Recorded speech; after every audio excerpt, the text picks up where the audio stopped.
Très chers amis téléspectateurs, internautes et auditeurs, vous n'êtes pas civilisés, vous n'avez pas de culture, vous n'avez pas d'histoire. Pas vous, bien sûr, chers amis téléspectateurs, on vous aime beaucoup.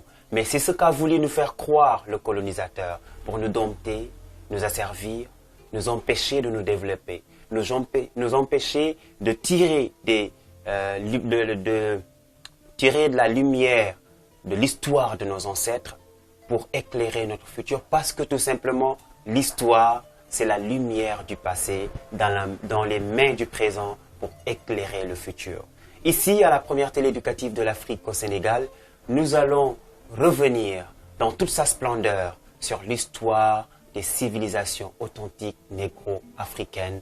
Et tout simplement, j'ai le plaisir de recevoir sur ce plateau, sur cette émission d'histoire du Sénégal, un professeur qui est très apprécié par ses élèves, Monsieur Coulibaly, qui est enseignant au lycée Zone de recasement de Keur Massar, IA Pikine, Guédiawaye. Mais bien sûr, avant cela, il est passé par l'école primaire Madiama Diop, du lycée Tivaouane. Voilà, donc vous êtes passé aussi par l'UZB, Université Gaston Berger, troisième cycle à l'ICAD, en tout cas pour ensuite rejoindre le lycée Waoundé Ndiaye de Bakel, avant de rejoindre le lycée Zone de recasement en 2019. C'est un plaisir, Monsieur Coulibaly, de vous recevoir sur ce plateau d'histoire du Sénégal. Bienvenue. Merci beaucoup, Mbalo.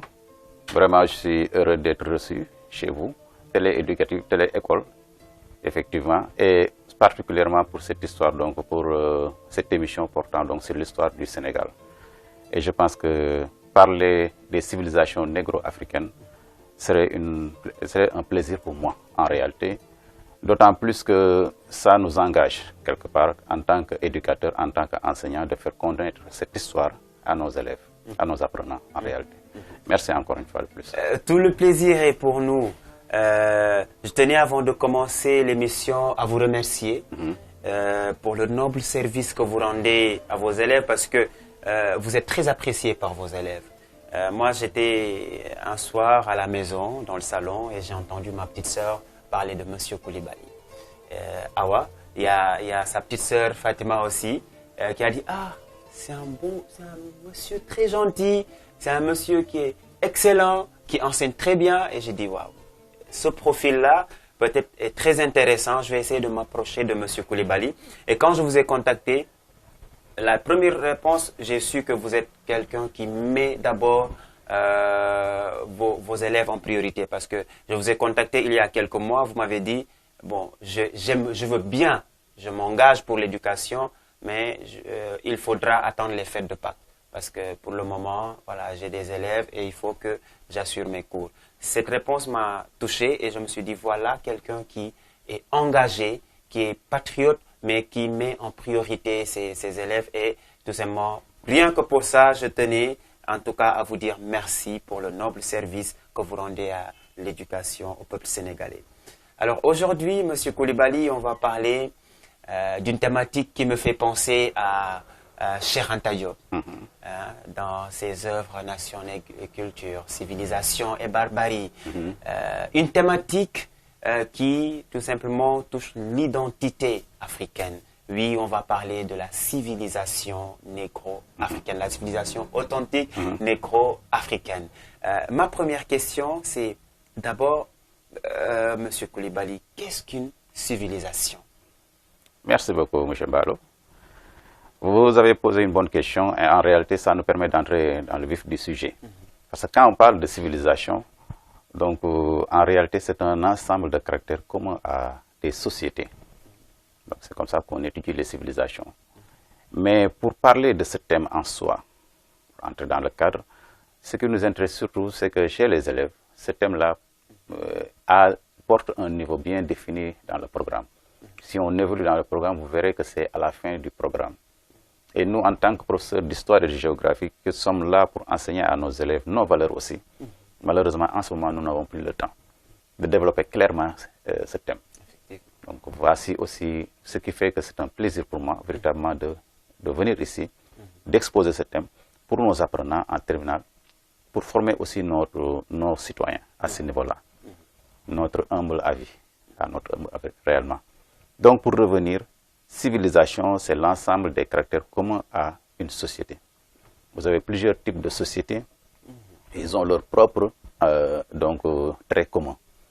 Maintenant, ces traits, ces aspects-là, c'est l'organisation économique, comment ils organisent leur économie, leur société, comment ils sont organisés sur le plan politique, mais aussi leur perception de la vie, c'est-à-dire la religion, comment ils font l'art, c'est-à-dire comment ils développent leur art, ils ont leur propre point de vue. Donc en gros, voici ce qu'on appelle les civilisations. Maintenant, si on prend de ce point de vue, on a plusieurs civilisations. Vous avez bien commencé par dire que pendant la colonisation, on a considéré qu'il y avait des sociétés civilisées et des sociétés barbares. Mais on a fini par comprendre qu'en réalité, qu'il y a plusieurs civilisations. Aujourd'hui, c'est quelque chose qui est accepté. Autre chose, c'est qu'on sait que les civilisations évoluent et certaines civilisations disparaissent. L'exemple de la civilisation gréco-romaine ou bien civilisation égyptienne qui ont pratiquement disparu, n'est-ce pas, avec leurs croyances. Maintenant, aujourd'hui, on a notre civilisation négro-africaine qui existe sous une forme et on va développer sur. Donc, pour définir, l'élève qui doit comprendre cela aussi, c'est de savoir qu'une civilisation, c'est un ensemble de traits communs, propres à une société, leur façon de voir le monde et de développer leur espace par rapport à cette situation. Merci beaucoup, M. Koulibaly. Oui, comme il l'a si bien dit, pour les élèves qui veulent comprendre, parce que c'est une thématique qui est dans le programme des élèves de la classe de terminale. Donc, nous allons faire en sorte que tous ces élèves-là puissent comprendre cette leçon à travers cette émission Histoire du Sénégal. Oui, parce que nous sommes à la première télé éducative de l'Afrique au Sénégal. Et ici, la promotion de l'éducation et de la formation, c'est tout simplement notre raison d'être. Monsieur Koulibaly, vous avez très bien défini la civilisation, le mot civilisation. Ce que j'aimerais comprendre, c'est déjà comment les civilisations négro-africaines ont évolué dans le cadre géographique et historique. Très bien, parce que là, ça nous permet de camper le sujet aussi. Parce que chaque personne, chaque groupe de personnes, chaque société définit une civilisation par rapport à son cadre de vie. Et aussi, on a appris que l'histoire détermine aussi l'évolution de cette civilisation. En ce qui concerne l'Afrique, c'est un continent particulier. C'est un continent ensoleillé, donc l'aspect climatique joue un rôle. Mais sur le cadre géographique, d'abord, on peut reconnaître que l'Afrique négro-africaine, c'est-à-dire la partie négro-africaine de l'Afrique, donc il y a plusieurs parties, il y a la partie maghrébienne. Mais ici, on parle de l'Afrique de la civilisation négro-africaine. À ce niveau, il y a ce qu'on appelle, nous avons un relief monotone. Donc un relief monotone, accidenté seulement au niveau de l'Afrique de l'Est. Et si vous remarquez bien, les civilisations à ce niveau-là, ils ont développé des techniques pour bien s'adapter par rapport à leur milieu. Si vous observez en Éthiopie, en Érythrée, là-bas par exemple, le christianisme, on a des églises fondées sous la terre. Sous la terre. Oui, ce sont des stratégies parce que nous sommes dans des milieux montagneux et ils ont su s'adapter. Si vous allez au Japon, en Asie, ce sont des pays où vous avez donc des pays montagneux où leur civilisation, la riziculture est développée. Il manque d'espace, donc vous avez donc des rizicultures développées au niveau des montagnes. D'accord.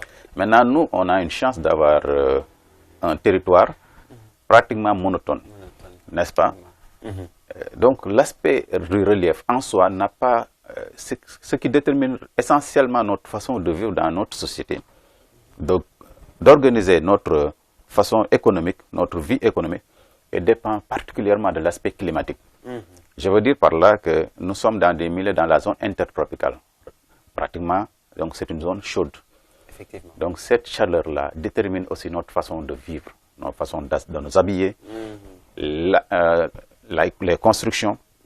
Si vous venez donc dans la zone soudanaise, c'est-à-dire en Afrique occidentale, pratiquement au Sahel, si vous observez bien dans certaines zones aujourd'hui, il y a ce qu'on appelle une construction faite à travers l'argile. Donc ce qu'on appelle donc... et vous avez vu cette façon de construire. L'argile a un don de permettre à ceux qui habitent là-bas de pouvoir vivre à l'intérieur de leur maison. Si vous allez dans les zones forestières, la construction est bâtie essentiellement avec des outils tirés de la végétation. Donc, pour vous dire, en réalité, l'homme s'adapte par rapport à son milieu, utilise les outils du milieu. Et depuis toujours, l'homme a su s'adapter. D'ailleurs, c'est pourquoi Charles Darwin disait ce n'est pas le plus fort ni le plus intelligent qui survit, c'est le plus adaptable au changement. Très bien. Et c'est à travers ça que je vous laisse continuer. Merci beaucoup. Vous avez bien compris. Et en réalité, si vous remarquez bien ici, donc à ce niveau, quand l'homme s'adapte à son milieu, il organise sa vie par rapport à ce milieu. Effectivement. C'est pourquoi le cadre géographique joue un rôle important. Et quand on fait des études, on remarque que c'est plus le climat qui est déterminant dans notre organisation que le relief. Parce que nous sommes dans des zones monotones. Et donc, on a été obligé de s'adapter surtout par rapport au climat. Maintenant, sur le plan historique, ça c'est clair. L'Afrique est le berceau de l'humanité. Les premiers hommes sont nés en Afrique et ont évolué en Afrique. Au paléolithique, nous avons su nous adapter en utilisant les premiers outils que nous avions, la pierre taillée. Donc, la conscience de l'homme est née en Afrique. Les premiers outils sont nés en Afrique. Ce que dit Cheikh Anta Diop, on ne revient pas sur, véritablement. Dans Nation Nègre et Culture. Très bien. Donc, d'autres comme Joseph Kizerbo l'ont défendu, Léopold Sédar Senghor, en tant que poète aussi, l'a défendu. Pour vous dire qu'en réalité, les premières techniques sont nées en Afrique. Maintenant, cette évolution-là, on a vu ces hommes-là, ont évolué au néolithique en étant plus performants, en faisant ce qu'on appelle la pierre polie. Mais ces civilisations-là, c'est négro-africaines dans le passé. Donc, c'est ces peuples-là qui ont migré pour donner plus tard l'Égypte antique. Parce que Cheikh Anta Diop le dit et persiste. L'Égypte antique, c'est-à-dire ses origines, c'est l'Afrique noire. L'Afrique noire. Maintenant, nous, les civilisations qu'on va étudier, c'est après. Quand on a eu les grands empires qui vont venir au Moyen-Âge, c'est-à-dire l'empire du Ghana d'abord, n'est-ce pas? On va voir aussi l'empire du Mali. On va voir particulièrement au Sénégal le Jolof, l'empire du Jolof, ou bien le royaume du Kajor. Donc, pour parler de nos façons authentiques de vivre selon ces milieux-là. Donc, c'est le cadre historique qui remonte à l'Antiquité, à la préhistoire, pour revenir au Moyen-Âge où maintenant nous avons bâti des empires et une forme d'organisation de nos sociétés. Voilà donc ce qu'on peut dire à ce niveau. Machallah, c'est plaisant de vous écouter. Hein, j'envie en tout cas tous ces élèves qui ont la chance de vous écouter. Je comprends maintenant pourquoi mes sœurs vous apprécient énormément. Alors, comme vous l'avez si bien dit, l'Égypte émane des civilisations de l'Afrique noire. Aujourd'hui, quand on parle de la première cité, de l'agriculture, de l'architecture, de l'écriture, on pense à l'Égypte, bien sûr. Et comme vous l'avez dit aussi, dans Nation Nègre et Culture, Cheikh Anta Diop nous dit même qu'il y a eu des pharaons noirs. La dynastie des Ka, des pharaons sérères. Donc, juste pour dire en tout cas que l'Afrique noire a toujours eu cette civilisation-là. Elle a toujours existé. Et peut-être qu'elle a évolué au cours des années. Alors, ce que j'aimerais peut-être comprendre ou savoir ou permettre aux élèves, surtout les élèves de terminale qui nous suivent, de comprendre, ce sont c'est les influences. Quelles sont les influences extérieures ou bien peut-être une évaluation. À partir de cette question, les influences extérieures, on va profiter pour faire une évaluation des mutations liées aux influences voilà, religieuses. Mais bien sûr, avant ça, est-ce qu'on ne va pas faire une analyse d'abord? On va faire une analyse des aspects politiques, sociaux et économiques. Très bien. Je pense que avant de parler des influences, on va parler on va faire l'analyse pour permettre aux élèves de terminale qui nous suivent, bien sûr, de comprendre l'analyse des aspects politiques, sociaux et économiques. Merci beaucoup. Je pense que vous avez raison parce qu'à ce niveau, d'abord, avant de parler de ce que nous sommes aujourd'hui, n'est-ce pas, il est nécessaire de savoir comment nous étions authentiquement. L'Africain authentique en réalité, comment est cet Africain? Faire l'analyse de cette civilisation négro-africaine authentique, c'est revenir sur l'organisation sociale, l'organisation politique, l'organisation économique. Il y a l'organisation religieuse, la façon de penser le monde. Il y a l'organisation aussi, l'art, mais véritablement c'est assez large. Donc personnellement, on peut parler de l'aspect social surtout. Nous, il faut savoir une chose, nous en gardons toujours les traits jusqu'à présent. Bon, certains traits, n'est-ce pas? La société africaine, de manière générale, est une société communautaire qui vit entre solidaires. Donc la cellule de base, c'est la famille. Maintenant, qu'est-ce qu'on entend par cette notion de famille? C'est une famille large. Donc c'est une famille large qui ne correspond pas seulement au père et à la mère, donc aux deux parents et aux enfants. Mais ça inclut aussi bien les oncles, les tantes, on connaît, n'est-ce pas? Donc c'est cette famille large qui constitue la cellule de base. Effectivement.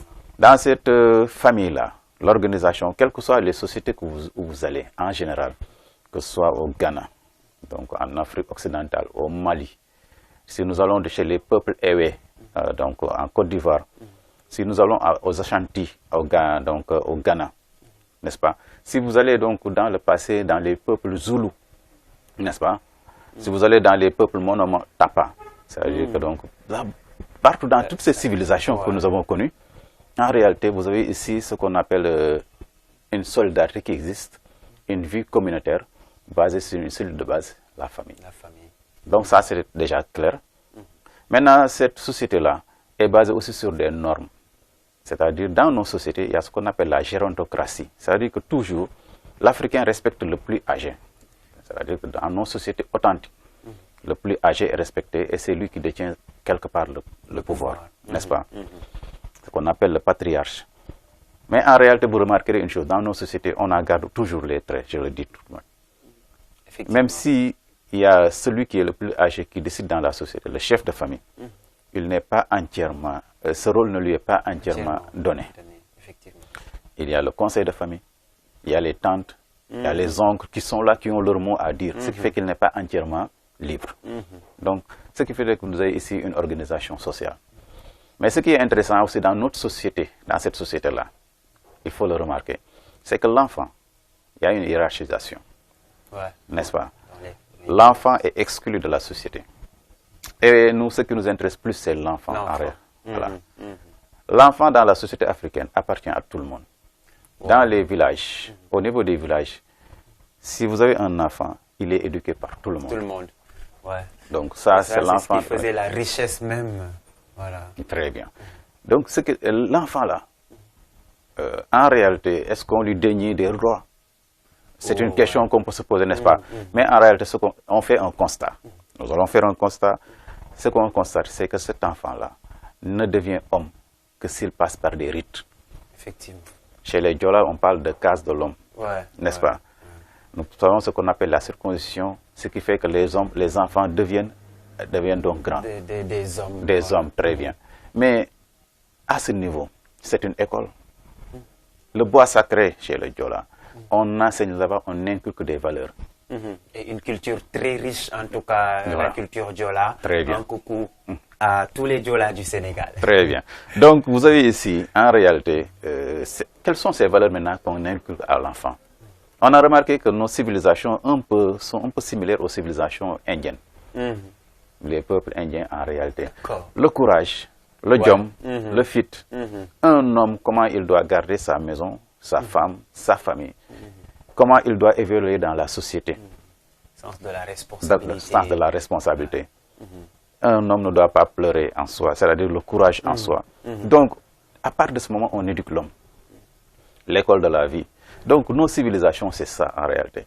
Et maintenant, l'aspect solidaire aussi, c'est très important. L'homme, qu'est-ce qui fait la richesse de l'homme? C'est l'homme. Chez nous, dans les civilisations authentiques, la richesse de l'homme, c'est l'homme.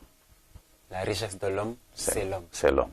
C'est-à-dire vivre en communauté, c'est la famille. Si l'individu est isolé, il est perdu dans nos sociétés. Effectivement.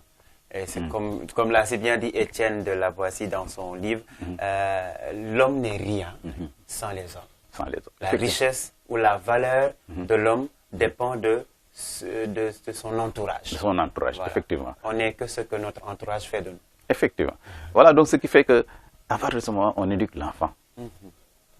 Chez nous, les Wolofs, ils disent un enfant qui est impoli, on dit Khalebou Tegindawal. Autour du bol, on l'éduque, n'est-ce pas? Ça veut dire que l'enfant n'a pas de droit. Maintenant, aujourd'hui, on pourrait sauter pour dire non, tiens, qu'est-ce qu'il faut faire de l'enfant? Est-ce qu'il faut lui donner des droits? C'est clair.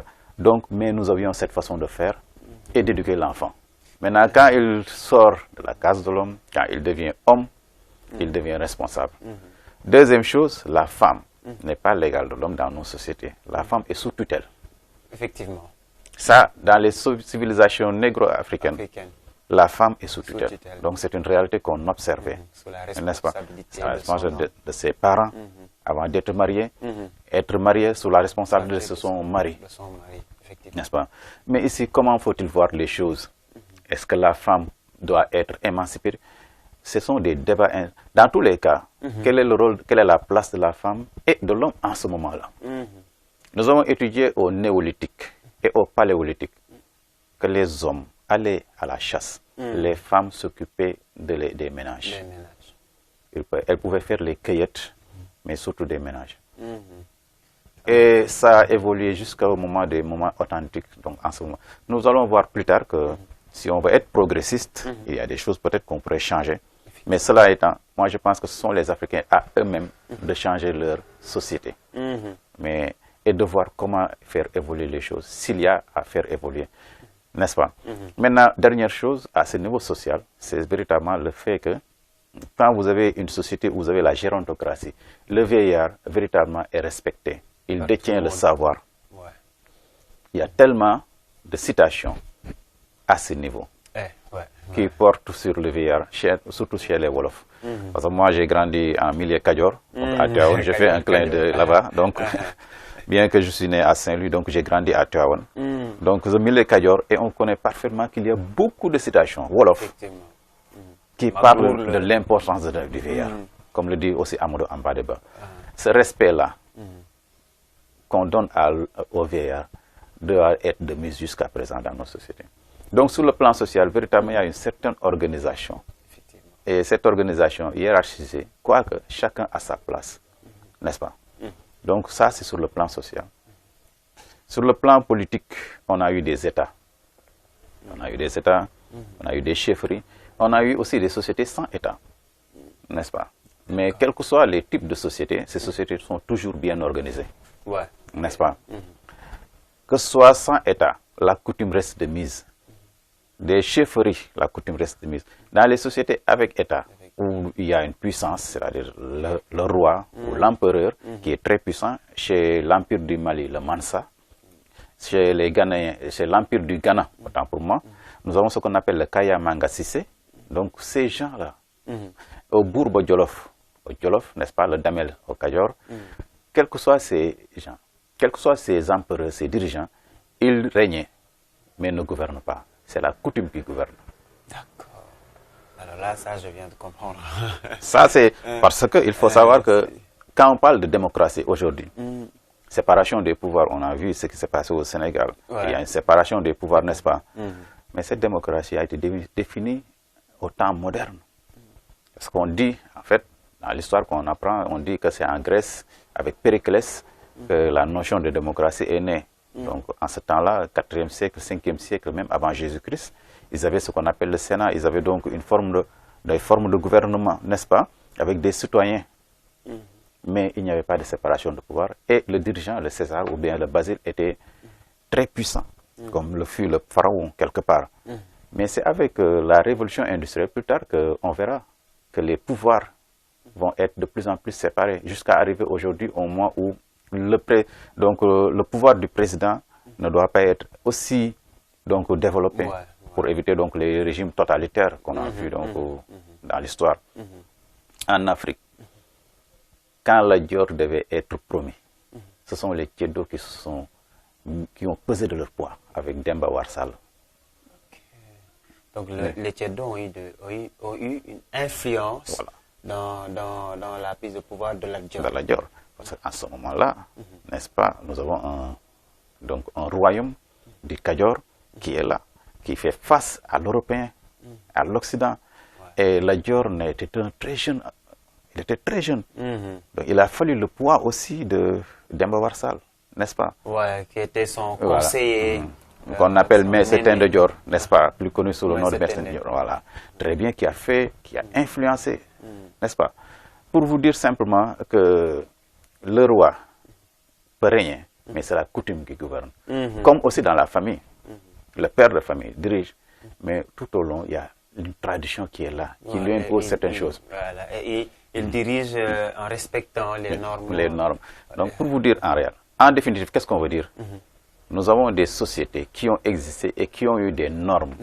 Et qui ont bien régi nos façons de vivre avant l'arrivée du colonisateur.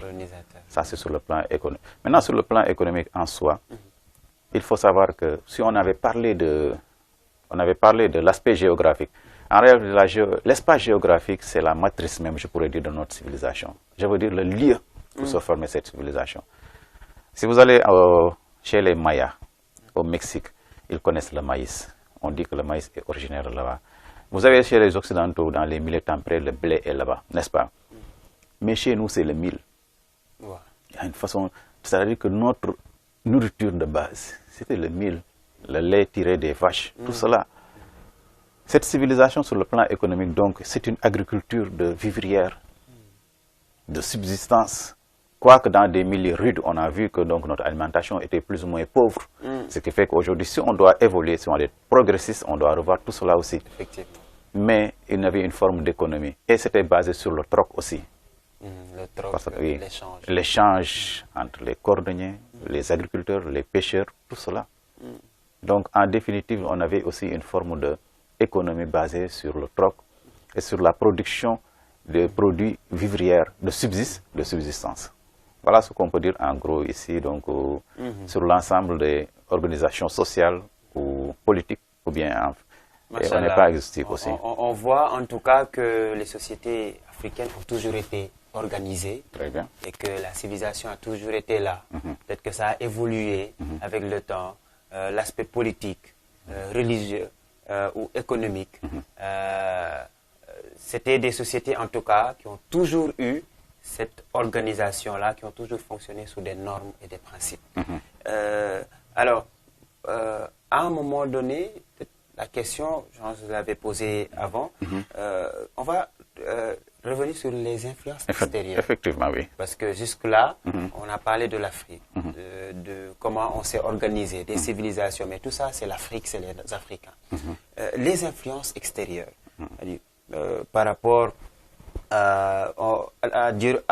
dans cette question, on va parler bien sûr de l'évaluation des mutations liées aux influences extérieures, l'introduction de l'islam, par exemple, la colonisation et la mondialisation. Donc, que pouvez-vous nous dire par rapport à ces influences? Mais je pense qu'aujourd'hui, quand nous lisons, quand nous faisons une lecture de nos noms, ce que nous portons comme nom, nous voyons qu'en réalité, il y a eu des influences, n'est-ce pas? On a des noms purement africains. Notre nouveau président peut-être a gardé quelques symboles de ce nom-là, n'est-ce pas? Mais on a, de manière générale, quand vous venez, vous avez des noms comme Mohamed, Moussa, Habib, n'est-ce pas? De l'autre côté, vous avez des noms comme Jean, Paul, tout cela. Autrement dit, donc, il y a eu des influences forcément, n'est-ce pas? Effectivement. C'est l'islam qui est le premier à intégrer l'Afrique, n'est-ce pas, à ce niveau. L'islam très tôt est venu avec le commerce transsaharien. Donc, c'est un commerce qui était très développé entre le Maghreb et l'Afrique occidentale. Ce commerce aussi était fait par des musulmans qui venaient donc faire le commerce, échange avec les empires du Ghana. C'est pourquoi l'empire du Ghana, qui est la première formation étatique connue en Afrique, n'est-ce pas? De l'Afrique. Occidentale surtout. Et s'est converti à l'islam très tôt. Avant, donc, il y avait ce qu'on appelle le Ouagadougouida. C'est-à-dire ce sont des animistes. On n'a pas, malheureusement, on n'a pas le temps véritablement de développer sur... Voilà. C'est comme peut-être les Tchédos. Voilà. Ouagadougouida, c'est un serpent à 7 têtes qu'il vénérait. Et il faisait des sacrifices avec des jeunes filles les vierges pour avoir la pluie, par exemple, pour avoir les grâces de la nature, n'est-ce pas? C'est comme les Tchédos aussi. Ça veut dire, pour vous dire, en réalité, nous étions des animistes. Ça, il faut le savoir. Donc, l'Africain en soi, donc, était en corrélation avec la nature, et était en lien avec la nature. Sa vision du monde, c'était ça. Maintenant, quand l'islam est venu, l'islam s'est adapté, quelque part aussi. Quelque part, l'islam, c'est-à-dire on s'est accommodé avec l'islam dès l'instant que l'islam apporte des choses qu'il avait trouvées dans notre société, telles que la polygamie, la circoncision, n'est-ce pas? L'islam, par ailleurs, va maintenant autre chose, apporter des interdits. À part de son, voilà, des lois, ses propres lois. Maintenant, ça veut dire qu'à partir de ce moment, il va amener le mouton. On ne consomme pas le mouton comme aujourd'hui. C'est l'islam donc qui va nous amener le mouton. Il va nous interdire, par exemple, l'usage du porc. N'est-ce pas? La cola sera donc de plus en plus mise avec l'arrivée de l'islam. Ce qui fait qu'il y a des mutations qui vont arriver, n'est-ce pas? Maintenant, cet islam-là aussi, il faut le dire, est entré par la voie des Almoravides, n'est-ce pas? Après donc le commerce, les Almoravides vont venir. Et bien plus tard. Ça me rappelle des leçons, tout ça. Voilà. Vous savez. C'est ça l'intérêt. Ce que ça vous rappelle. Il arrive un moment, ça vous rappelle quand vous étiez peut-être en primaire, troisième. Mais quand l'élève arrive en terminale, il est en train de faire philosophie, il a une certaine maturité. C'est là véritablement où encore cette histoire doit aller être contée. Effectivement, effectivement. Vous avez parfaitement raison. Malheureusement, à ce niveau, notre programme, cette histoire se trouve à la 10e leçon, 11e, 15e leçon. C'est-à-dire à la fin, au moment où les professeurs, véritablement, n'ont plus le temps. Et parfois, on a un problème de temps. Voilà. Parfois aussi, les élèves sont trop surchargés. Effectivement. C'est la fin, il y a la pression, il y a la pression. Stress, il y a beaucoup. Mais c'est tellement important que ça devrait être parmi les premières leçons. Pour connaître qui nous sommes. Ces hommes qui ont fait entrer l'islam, on a vu aussi, il y a les vénérés cheikhs, comme Cheikh Ahmadou Bamba, El Hadj Malick Sy, n'est-ce pas? Cheikh Ahmadou Bamba qui a fondé la ville de Touba dans les années 1888, et El Hadj Malick Sy qui s'est installé à Tivaouane en 1902. Ils ont installé donc l'islam confrérique, n'est-ce pas? Maintenant, cette influence des religions donc, va apporter des interdits et va favoriser d'autres façons, d'autres usages, n'est-ce pas? On le sait. Mais qu'est-ce qu'on a remarqué chez l'historien, c'est l'Africain? Chez l'Africain, on a remarqué que l'Africain a gardé aussi ses coutumes. C'est pourquoi on parle de l'islam noir. C'est ce qu'on appelle le syncrétisme religieux, n'est-ce pas? Si vous regardez pendant les séances de lutte, vous verrez un lutteur avec des gris-gris, avec, n'est-ce pas, tout ce qui va avec. Mais à côté, il va prier son Dieu. Qu'il soit musulman ou chrétien, il va prier. À côté, il a ça aussi. Pour vous dire que nous, l'Africain, notre religion est aussi émaillée de cela, de manière générale. Je parle de manière générale.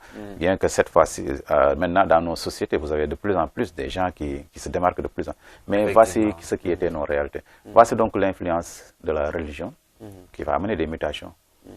Mais je pense que la véritable influence va venir surtout de la colonisation avec l'évangélisation, n'est-ce pas? L'évangile qui entre avec la colonisation, les missionnaires qui viennent avec les pères blancs, n'est-ce pas? Mais avec la colonisation, on va développer des villes. Les grandes villes vont se développer, l'urbanisation. Et la colonisation va entraîner une culture commerciale. Nous le connaissons au Sénégal, c'est l'arachide, n'est-ce pas? Qui va se développer. Au Mali, c'était le coton, par exemple. Si vous allez le cacao au Ghana, n'est-ce pas, en Côte d'Ivoire également. Donc, pourquoi? Parce que le blanc amène la monnaie. Le système de troc est changé. On utilisait les coris, les trocs pour échanger. Maintenant, le blanc amène la monnaie. D'accord, donc c'est avec l'arrivée du colon qu'on a eu la monnaie. Avant, c'était des marchandises, des produits qu'on échangeait. Effectivement. Tu as un produit qui m'intéresse, j'ai un produit qui t'intéresse, on échange. Maintenant, avec l'arrivée l'arrivée du colon, maintenant, il y a eu la monnaie. Avec cette monnaie, on peut acheter n'importe quel produit. Mais tel qu'on la connaît aujourd'hui. Parce que aussi, dans l'Empire du Mali, il y avait la monnaie, l'or. C'est-à-dire qu'ils avaient l'or pour monnayer, n'est-ce pas? Mais on sait, avec l'arrivée du colon, il y a la monnaie, il y a l'impôt, donc il nous impose donc cela. Et les agriculteurs, les Africains sont obligés d'utiliser cette culture-là pour avoir de quoi acheter des produits manufacturés qui vont revenir ou bien de payer l'impôt.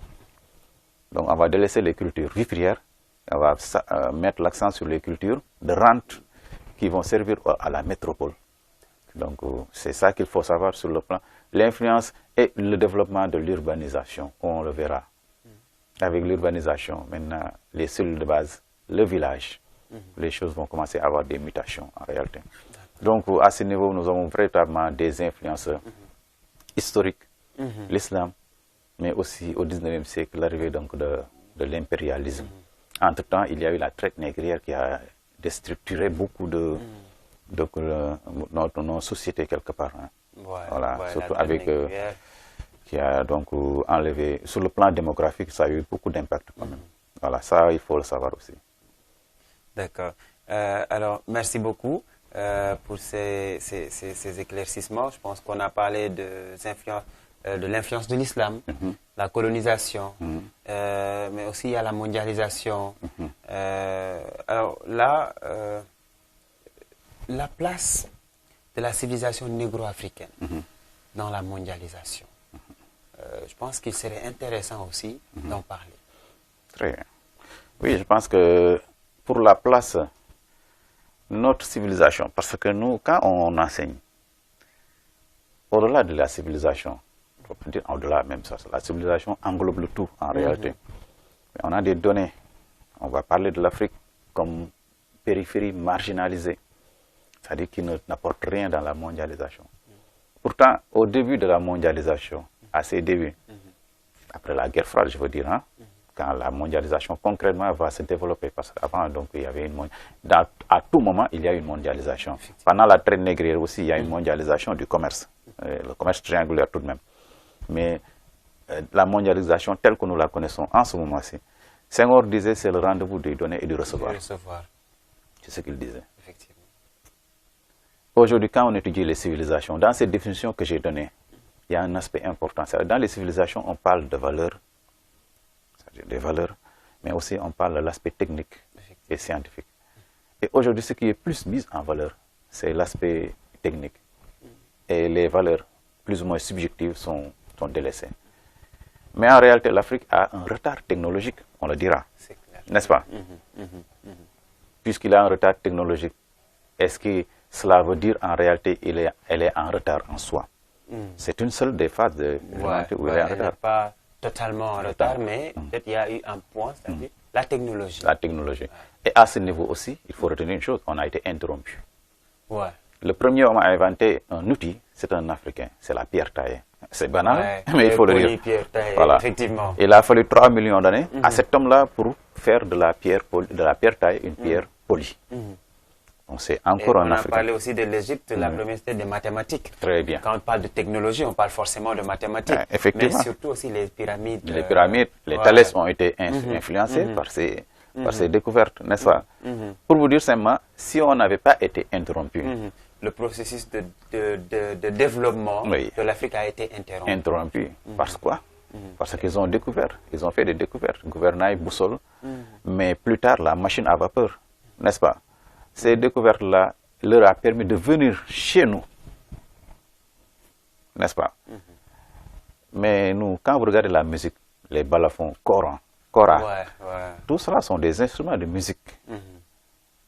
On a l'impression que le processus a été interrompu. À un moment, on a stagné dans l'histoire. Et donc, retard technologique en soi, les fondements, c'est-à-dire que nous, Africains, aujourd'hui, notre place dans la civilisation, dans le monde, cette place-là, c'est, au lieu de copier l'autre, c'est d'abord de revenir sur nos fondements. Et c'est tellement important ce que vous dites, parce qu'il y a beaucoup de jeunes aujourd'hui qui doivent comprendre que le processus de développement de l'Afrique a été interrompu. Parce que souvent, on nous fait croire, comme je l'ai dit à l'introduction, que c'est une société qui n'a rien apporté au monde. Une société sans culture, sans civilisation, sans rien de palpable. Et il y a malheureusement beaucoup de jeunes qui y croient. Des jeunes qui disent « Ah, suma yogon, judo Amérique ou Europe ». Effectivement. Et ça, c'est ne pas connaître l'Afrique, ne pas connaître les ancêtres. Parce que je le dis souvent, par exemple, aujourd'hui, il y a beaucoup de choses qu'on ne dit pas. Quand on parle du grand texte français, du grand texte des droits de l'homme, on nous enseigne souvent le grand texte français. Mais en 1222, comme on l'a si bien dit dans le livre Sénégal au cœur, la Charte Mandé, des ancêtres noirs ont fait la première déclaration universelle des droits de l'homme. Effectivement. Mais on ne l'enseigne pas. Pour nous, c'est le grand texte est français. Et aujourd'hui, l'UNESCO même a repris cette déclaration et l'a placée comme patrimoine culturel immatériel. Mais c'est clair. C'est ça. Quand on parle aussi de l'abolition de l'esclavage, on nous dira que ce sont sont les Anglais. 90 ans avant, il y avait la révolution Torodo. Torodo, Thierno de Souleymane Souleymane Baal, Baal. oui. Mais je pense qu'il est intéressant, important de pousser le jeune Africain à se connaître, Effectivement. à se découvrir, mais surtout à avoir des modèles africains. Comme je l'ai dit à l'introduction, tirer la lumière de l'histoire de nos ancêtres pour éclairer notre futur. Et d'où l'importance de cette émission et de ce magnifique travail que vous faites dans les écoles. Pour rebondir, Thierno Souleymane Baal, 1776, il fait cette révolution. Mais ce qui est plus important, il instaure un système de méritocratie. Ouais. C'est-à-dire qu'un système où celui qui va diriger le mérite véritablement. Ce n'est plus sur le plan héréditaire. Et ce n'est pas le pouvoir, ce n'est pas l'argent. C'est pas l'argent. Il luttait beaucoup contre la corruption, les richesses, le détournement de deniers publics. Effectivement. Moi, je pense que le débat, ce n'est pas qui a inventé la démocratie, qui a inventé le meilleur modèle. La question, c'est comment chaque individu, dans son terroir, a évolué et a vu le monde. En réalité, c'est ça. Aujourd'hui, il y a beaucoup de choses qui nous sont importées. Même cette démocratie-là. Et vous avez vu, quand il y a des temps, pourquoi l'Afrique ne réussit pas à faire ses démocraties? C'est une question qu'il faut se poser. Pourquoi au Sénégal, on résiste jusqu'à présent? En réalité, est-ce que ce ne sont pas les valeurs, les soubassements de notre réussite aussi? Les gens devraient se poser des questions. La constitution, la coutume à côté. Nous sommes une tradition orale, pas écrite. Nous sommes une société solidaire, communautaire, de vie. Vous savez, le président qui est là, il a une famille. Ouais. Il a une lignée. Il a tout cet entourage qui est là, qui constitue donc, qui forme la société. Quand il prend une décision, c'est la constitution, mais à côté aussi c'est la famille. Au Sénégal, pays de Teranga, quand nous sommes allés à la Coupe du Monde en 2002, on nous a appelés les lions de la Teranga. Donc, qu'est-ce qu'on a apporté au monde? Nos valeurs. Si vous regardez bien, qu'est-ce qu'on a apporté là-bas au monde, dans cette mondialisation du football? Nos valeurs. Effectivement. C'est-à-dire, quand quelqu'un vous dit Sénégal, donc ils ont des valeurs. Quand vous venez au Sénégal, l'hospitalité. Je salue mes Saint-Louisiens, mes parents Saint-Louisiens, l'hospitalité, n'est-ce pas? J'ai été à Saint-Louis, j'ai adoré, voilà, avec les Sanarois, mais Saint-Louis aussi, j'ai adoré. Parce que j'ai des parents là-bas, je suis natif de Saint-Louis, je salue aussi Dakar, voilà, mes parents de Dakar, Kaolack, je fais un clin d'œil à Thiès aussi.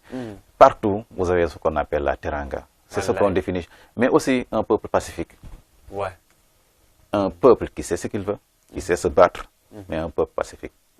La parole donnée.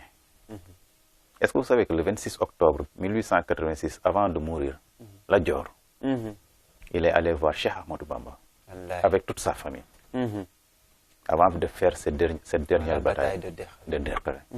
Il savait qu'il allait prendre là. Il savait qu'en ce moment-là, c'était une défaite.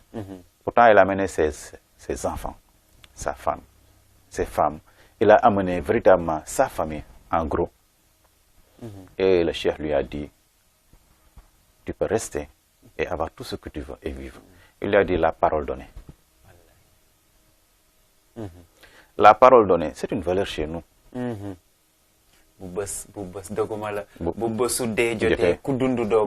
femmes de Nder, en 1820, le 7 mars 1820. C'est la même chose. C'est tellement passionnant parce que là, on a plus besoin de se dire, voilà, l'autre c'était un héros et mon grand-père non. Parce qu'on a voulu nous faire croire que nos ancêtres nous ont échangé avec des pacotis, que ce n'étaient pas des gens réfléchis et tout. Mais toutes ces valeurs-là dont tu parles, c'est des valeurs qui nous poussent à nous-mêmes vouloir ressembler à nos ancêtres, être digne, la dignité, la responsabilité, le sens de le respect, le sens de la parole. Et tout ça, c'est des normes. Il n'y a pas une plus grande richesse pour moi, en tout cas, je pense. Il n'y a pas une plus grande richesse pour l'homme que ces valeurs-là. Effectivement. Parce que ce qui fait la grandeur et la richesse de l'homme, c'est d'abord les principes et les valeurs qu'il incarne. Effectivement. Et de toute façon, vous savez, dans la mondialisation, notre place, il faut donc qu'on soit d'abord ancré. Avec la ville qui se développe, l'urbanisation, les familles sont émiettées. Ce qu'on appelle la famille nucléaire commence à se développer. Vous avez vu ici, peut-être on peut évoluer, c'est une société progressiste, mais cela étant, il y a des valeurs qu'on doit toujours garder. Les espaces de rencontre, par exemple, si vous allez dans les transports en commun, aujourd'hui maintenant sont nos espaces de rencontre. Il fut un temps, il y avait l'arbre à palabre où tout se réglait. Voilà. Quand le Sénégal a été en tension, les radios émettent, les télévisions émettent, c'est vrai, mais les gens se rencontrent dans ces espaces-là, au marché, Discuter. à travers les transports communs. Partout, ils discutent, c'est-à-dire on communique. Et quand on communique, les gens, toujours le mot justice revient. Voilà. Le mot paix revient. Si vous regardez toujours le Sénégal, quand il parle, ces deux mots reviennent. Justice. Ce sont des valeurs qu'on doit encore. Mais le respect aussi, parce que j'ai remarqué quand vous entrez dans ces espaces publics-là, que ce soit dans les transports en commun, de plus en plus des jeunes maintenant rechignent à céder la place aux vieux. Donc ça veut dire que nous sommes en mutation. De plus en plus, la famille devient de plus en plus nucléaire. Donc, mais est-ce que ce n'est pas aussi avec toujours à cause des influences extérieures? Effectivement, ces influences-là peuvent exister. C'est-à-dire quand la colonisation est venue, elle a apporté quelque chose. On ne peut pas tout balayer, n'est-ce pas? Comme l'islam a apporté, l'évangélisation a apporté. Ne serait-ce que cela. Et on a vu l'osmose qui existe entre les chrétiens et les musulmans chez nous. Voilà, magnifique. Passant, je vais saluer mes parents, mes amis aussi chrétiens, n'est-ce pas? Donc, pour vous dire que moi, j'ai grandi, j'étais à côte avec une famille chrétienne quand j'étais à Tivaouane. Donc, j'habitais les HLM et à côté, il y avait la famille Boissé. Pour vous raconter une histoire extraordinaire un jour.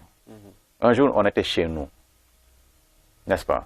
On était chez nous, il y avait, donc, on est entré, un moment, il y a un animal qui est entré à l'intérieur, c'était un rat. Mon père est en train a pris des briques pour tuer le rat. Mais vous savez qui a sauté du mur pour venir nous aider? C'est le père de Boissy, un chrétien. Ça, avant que d'autres viennent, c'est lui qui est venu. Chaque année, chaque période, pendant les Pâques, les Ngalah, mais ça, c'est Sénégal. C'est la civilisation. Ça, ce n'est pas des textes de la Constitution. C'est la civilisation, ce sont les coutumes. Le soubassement de notre stabilité, en réalité, il ne faut pas l'oublier. Maintenant, qu'est-ce qui est en train d'émietter ça? Une certaine télé qui vient. Quand j'ai suivi vos programmes, j'ai été honoré et fier de voir qu'au moins mes enfants, maintenant, ne regardent pas seulement ce qui vient de l'extérieur. Une autre façon de nous importer des connaissances. Mais il y a nos réalités. Je vous l'ai dit, dans la mondialisation, il faut d'abord qu'on soit ancré. Parce que le monde a besoin de diversité. Effectivement. Et l'Afrique apporte cette diversité. Effectivement. Machallah, machallah. En tout cas, je profite pour faire aussi un coucou à mes amis chrétiens. J'en ai beaucoup. Hein? Étienne, Ndiaye, Léopold, Maman, Anna et Pierre. Voilà. Comment tout le reste? Ñëpp sama mbokk chrétien parce que moi j'en ai beaucoup. Étienne, c'est un ami d'enfance, les Pierre. Pour revenir à notre discussion, je pense que aujourd'hui on doit se poser la question de savoir quel est le rôle que doit jouer l'Afrique dans la mondialisation. Parce qu'on a parlé de l'Afrique, on a parlé des apports, parce qu'on nous a voulu faire croire que l'Afrique n'avait pas d'apport dans le monde. Mais aujourd'hui, quel est le rôle, aujourd'hui, actuellement, le rôle que l'Afrique doit jouer, ou bien l'apport de l'Afrique dans la mondialisation? Dans la mondialisation. Je pense que l'Afrique a beaucoup à jouer dans la mondialisation. Seulement, en ce moment, tel que le modèle que nous voyons, c'est que l'Afrique est exploitée. Nous faisons partie de ce qu'on appelle la périphérie exploitée. C'est un concept que, parce que vous savez, dans cette mondialisation, il y avait une confrontation de plusieurs types de développement. Les Américains ont proposé, les Occidentaux de manière générale ont proposé un modèle de développement basé sur le capitalisme. Mais à côté, il y a les communistes qui ont proposé aussi un modèle de développement. Leur modèle n'a pas réussi. Clairement. Parce que l'histoire montre que les échecs en Chine de Mao montrent que Gorbatchev avait besoin de faire des réformes en 1985. Et les Chinois ont trouvé la solution en conciliant communisme et capitalisme avec Deng Xiaoping. Les élèves le savent bien, n'est-ce pas? Pour vous dire une chose très simple. Les Africains, le problème c'est que nous, on est en train de copier on est en train de nous déraciner jusqu'à présent. C'est le combat de Léopold Sédar Senghor, en réalité, reste de mise jusqu'à présent. La télé, les masses médias, les réseaux. Si vous dites à un Sénégalais, qu'est-ce que tu veux? Je veux aller en Europe. L'Europe fait miroiter, mais en réalité, pourquoi? Parce que c'est une question de subjectivité en réalité, au fond. C'est comme le blanc et le noir. Le blanc, c'est la paix, le noir, c'est la tristesse. N'est-ce pas? Le blanc, c'est la pureté, le noir, c'est le sombre. Mais si on regarde de l'autre côté, si vous mettez plusieurs couleurs, vous avez le noir. Si vous enlevez toutes les couleurs, vous avez le blanc. Est-ce que le blanc ne peut pas être le vide, le noir, la richesse? La richesse. C'est tellement bien dit. Pouvez-vous répéter, s'il vous plaît, ça, s'il vous plaît, parce que c'est très important. Non. Tout est question de perception. De perception, effectivement. Tout est question de perception. Voilà. Ce que vous avez dit là, c'est très important. Moi, je me posais souvent la question, je disais, mais avant de pleuvoir, on dit que la pluie, c'est la richesse. Ça permet de faire l'agriculture, mais avant de pleuvoir, on voit Boukhine, c'est le noir. Oui, mais les couleurs, c'est clair. Hein? C'est-à-dire que les couleurs, le blanc, c'est l'absence de couleur. Si vous regardez l'eau, comment on définit l'eau? Inodore, incolore, n'est-ce pas? Maintenant, l'eau congelée devient quoi? La glace. Elle est blanche, n'est-ce pas? Le noir, c'est l'univers. Condensation de tout, ce qui est richesse. Est-ce qu'on ne pourrait pas voir de ce point de vue? Effectivement. Très important, très chers amis téléspectateurs. Je pense que déjà, la première chose, c'est essayer de changer notre perception.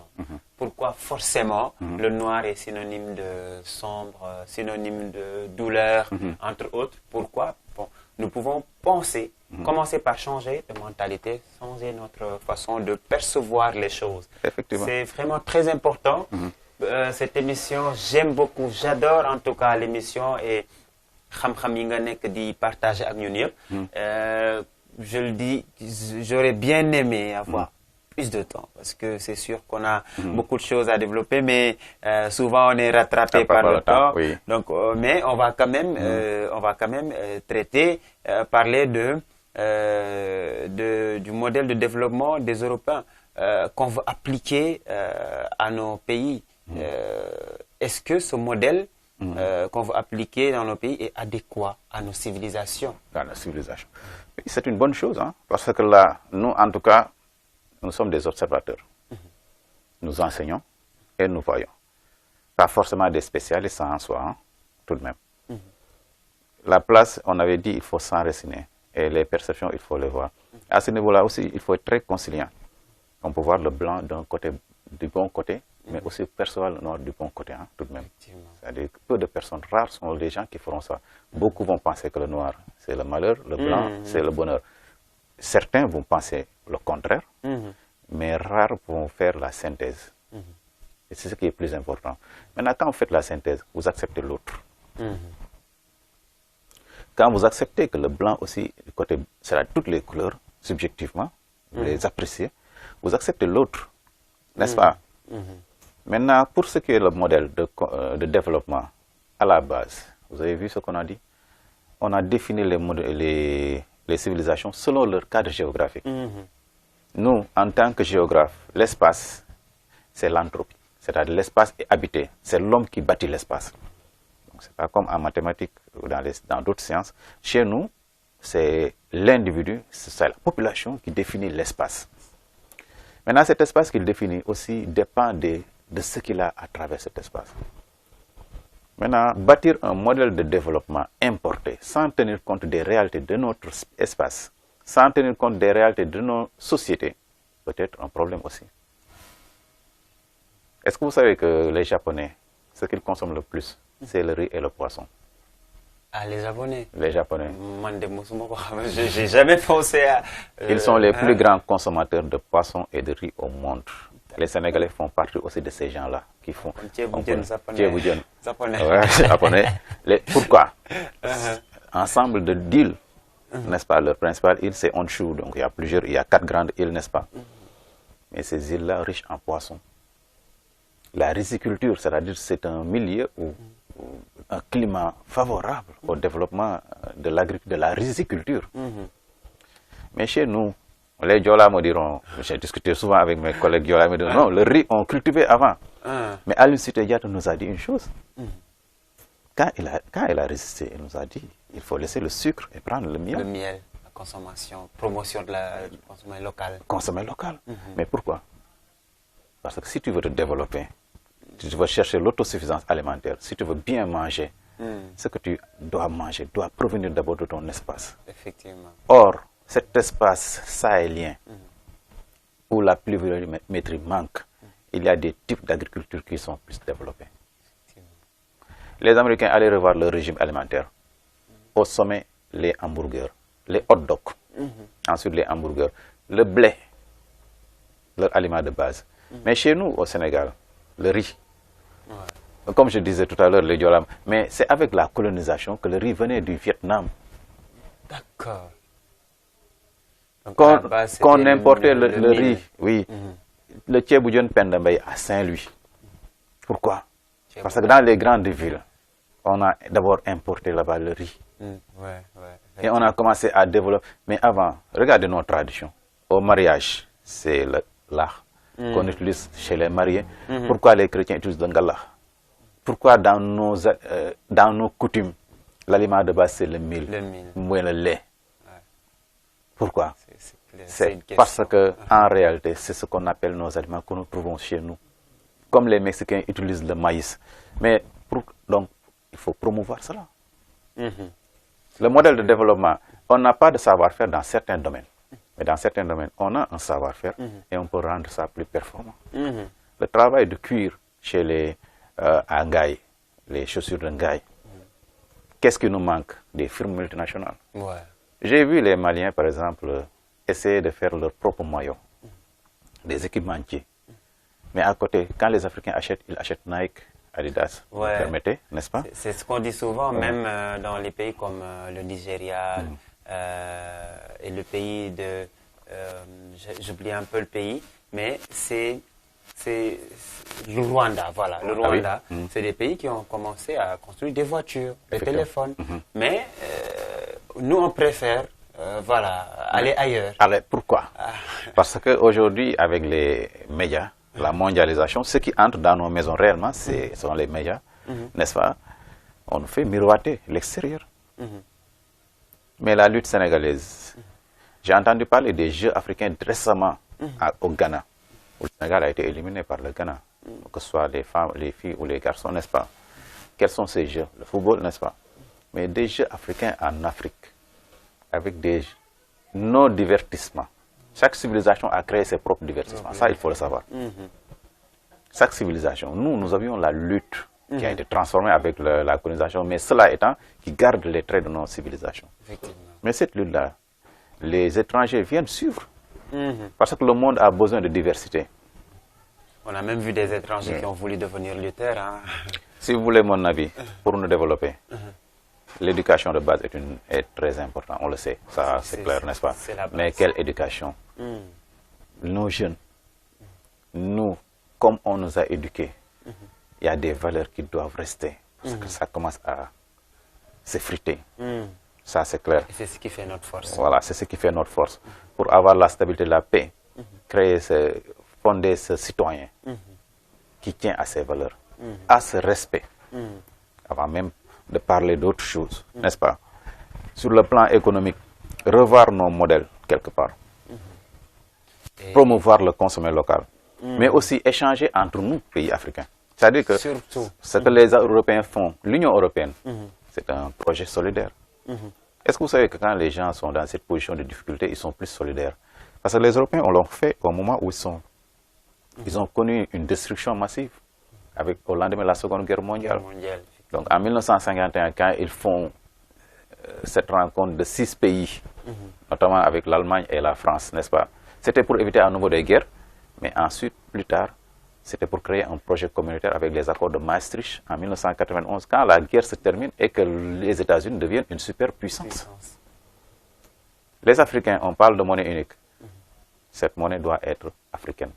Une langue unique pour communiquer entre nous, ne serait-ce que pour mieux. C'est-à-dire qu'avant de sortir, de parler de modèle extérieur, il faut nous revoir en nous. Moi, je pense, c'est ma perception. Même si les élèves que l'on forme, ils connaissent d'abord Churchill, Roosevelt et Staline. c'est à la fin qu'on leur apprend qui est Léopold Sédar Senghor, ou bien nos civilisations. C'est ce qu'on a dit même par rapport à la révolution Mandé et tout, parce que c'est des choses qu'ils doivent connaître. Je pense que vraiment, merci Monsieur Coulibaly, c'est un plaisir. Et comme vous l'avez dit, je pense à cette phrase de la directrice d'Intelligence Magazine à la 5e édition de la Grande Rentrée Citoyenne qui disait « Nous devons préparer les Africains, la jeunesse africaine, à comprendre ensemble les défis de l'Afrique, mais à comprendre ensemble l'histoire et maîtriser l'histoire de nos ancêtres pour mieux préparer notre futur. » Donc ça aussi, je pense que ça fait partie des idées qu'on peut peut-être développer, essayer de trouver des stratégies pour permettre aux jeunes Africains de comprendre ensemble les défis de l'Afrique. Et comme ça, le Sénégal va travailler la jeunesse sénégalaise de son côté, la jeunesse malienne de leur côté, et petit à petit, les plus grandes montagnes sont faites de petites pierres. Voilà. Et quand chacun s'y met, tout le monde y gagne. Merci beaucoup, Monsieur Coulibaly. En tout cas, on est au terme de cette émission qui a été très riche en échanges, très riche en enseignements. Juste peut-être vous demander votre mot de la fin. Vraiment, mon mot de la fin, c'est d'abord de remercier tous ceux qui me sont chers. Je ne peux pas tous les citer, c'est vrai. Mais à ma femme et mes enfants, n'est-ce pas, ma famille à Tivaouane-Peulh, et à ma grande famille à Tivaouane, mes parents, mes amis, vraiment de longue date. Tous ces gens qui sont des collègues autour de moi, tous ces gens que je ne peux pas citer, mes parents de Saint-Louis, de Kaolack, de Dakar, de Thiès, véritablement remercier tout le monde. Et souhaiter surtout que chaque fois qu'on œuvre pour la paix, je pense qu'on est bon sur la bonne voie, n'est-ce pas? Et nous sommes des pédagogues. Nous sommes là pour les jeunes et les former.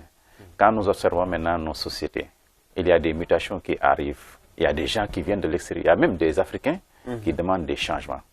Mais ce qu'on va demander, moi, mon mot de fin, c'est simple. Si on doit changer, c'est nous qui devons voir comment changer. C'est ça, maman. C'est-à-dire que nous, on ne doit pas nous imposer des façons de voir. Le nouvel ordre mondial défini depuis à la fin de la Seconde Guerre mondiale, avec des droits de l'homme, tout cela existe. Mais nous avons vu nos civilisations, n'est-ce pas, organisées d'une certaine façon. Où est le mal, où est le bien? C'est une question de perception. Maintenant, s'il y a quelque chose qui ne va pas par rapport à l'évolution, parce que nous devons être aussi progressistes et évoluer, c'est à nous de voir et accepter d'évoluer aussi. Moi, je pense que c'est ça aussi ce qui est le plus important. Merci beaucoup. Merci beaucoup, très chers amis téléspectateurs de la première télé éducative de l'Afrique au Sénégal. C'était un plaisir de recevoir M. Coulibaly, professeur d'histoire et de géographie au lycée zone de recasement de Keur Massar et à Pikine Guédiawaye. Nous avons parlé de la civilisation négro-africaine en général, le cas particulier du Sénégal. Donc, nous vous donnons rendez-vous très prochainement dans une autre émission d'histoire du Sénégal, parce que comme vous le savez, ici à Télé-École, c'est la promotion de l'éducation et de la formation, parce que vous l'avez dit, c'est l'éducation et la formation qui feront le changement, qui vont créer un changement positif, un développement réel de notre société. Et donc, merci beaucoup, restez concentrés, suivez les programmes de la première télé éducative de l'Afrique au Sénégal à travers Canal+ 225, TV Orange, Canal 44, l'application, les élèves et étudiants, surtout les élèves de terminale. Cette émission, c'était pour vous. Vous pouvez télécharger l'application Télé-École, suivre les cours solidaires et aussi tout simplement cette émission. Nous vous donnons rendez-vous très prochainement. Merci et à très bientôt.